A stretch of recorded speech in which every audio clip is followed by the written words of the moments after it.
Staff selection commission ତରଫରୁ ଆସିଯାଇଛି ନୂତନ ନିଯୁକ୍ତି। ନୂତନ ନିଯୁକ୍ତିଟି ବାହାରିଛି।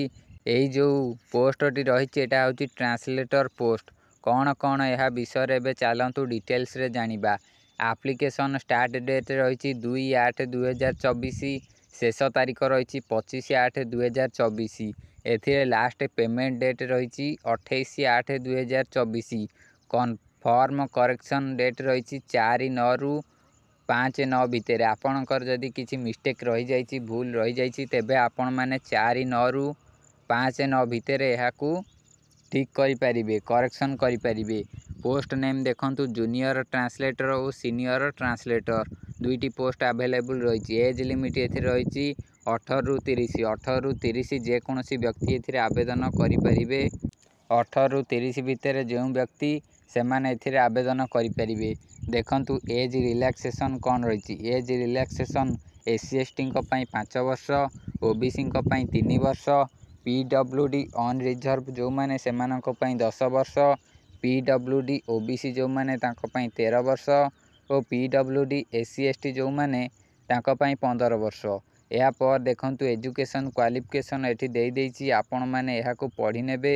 ବହୁତ ଗୁଡ଼ିଏ ଏଜୁକେସନ୍ କ୍ୱାଲିଫିକେସନ୍ ରହିଛି। ଏହାକୁ ଆସି ଆପଣ ଏଠି ପଢ଼ି ନେବେ। ଏଇ ୱେବସାଇଟ୍ର ଲିଙ୍କ୍ ଆପଣଙ୍କୁ ଡିସ୍କ୍ରିପ୍ସନ୍ ବକ୍ସରେ ମିଳିଯିବ। ଏଠି ଦେଖନ୍ତୁ ସ୍ୟାଲେରୀ ରହିଛି 35,000। ଏହା ବଢ଼ିବ ମଧ୍ୟ ଆପଣଙ୍କର। ଏହାପରେ ଦେଖନ୍ତୁ ସିଲେକ୍ସନ୍ ପ୍ରୋସେସ୍ ଏଠି ରହିଛି। Maximum qualifying marks in computer base examination. ଏହାପରେ ଆଉ ଗୋଟେ ଏକ୍ଜାମିନେସନ୍ ହେବ ପେପର୍ 1, ପେପର୍ 2। ଏହାପରେ ଡକୁମେଣ୍ଟ ଭେରିଫିକେସନ୍ ହେବ। ଏଥିରେ ଦେଖନ୍ତୁ କ'ଣ ସବୁ ଡକୁମେଣ୍ଟ ଲାଗିବ। Aadhaar card, voter ID, driving licence, PAN card, passport, school ବା college ID card, employment ID card, government ହେଉ ପ୍ରାଇଭେଟ୍ ହେଉ PSU ହେଉ। ଏହାପରେ ଦେଖନ୍ତୁ ex serviceman discharge book issue by ministry of defence. ଏହାପରେ any other photo bearing ID card issue by ଦ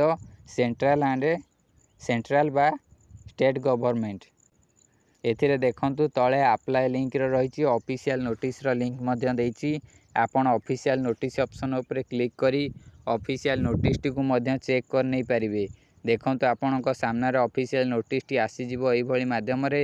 ଆପଣଙ୍କ ଆଗରେ ଏଠି 68ଟି ପେଜ୍ ରହିଛି। 68ଟି ପେଜ୍ରେ ସବୁକିଛି ଏଇ ଜବ୍ ବିଷୟରେ ଡିଟେଲ୍ସ ଲେଖା ହେଇଛି। ଆପଣ ଯଦି ଏଇ ଜବ୍ରେ ଆବେଦନ କରିବାକୁ ଚାହୁଁଛନ୍ତି ତେବେ ଆପଣ ଏଇ ଡିଟେଲ୍ସ ଗୁଡ଼ିକ ପଢ଼ି ନିଅନ୍ତୁ। ସବୁ କିଛି ଡିଟେଲ୍ସ ଏଥିରେ ଆପଣମାନଙ୍କୁ ମିଳିଯିବ।